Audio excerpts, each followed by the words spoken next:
Syafaat. Bacalah Keluaran 32 ayat 30-32. Seberapa jauh Musa bertindak dalam doa syafaatnya bagi orang-orang berdosa? Apakah yang seharusnya diajarkan oleh kisah ini kepada kita tentang kuasa doa syafaat?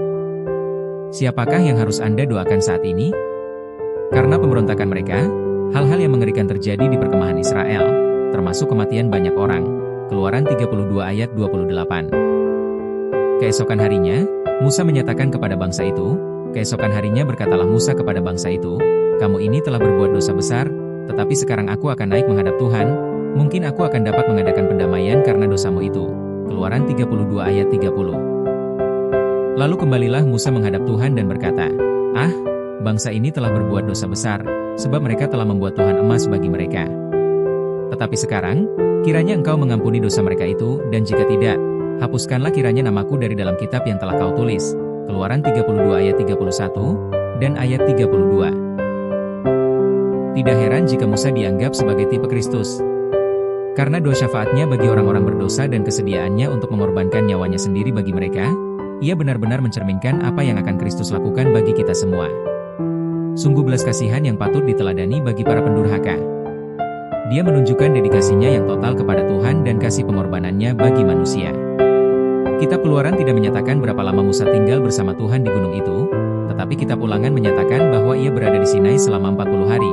Lihat Ulangan 9 ayat 18. Dalam Keluaran 32 ayat 32, kata yang diterjemahkan, mengampuni, berasal dari kata kerja yang arti dasarnya adalah menanggung atau memikul. Seperti dalam Yesaya 53 ayat 4, yang tertulis, tentang Yesus, tetapi sesungguhnya, penyakit kitalah yang ditanggungnya.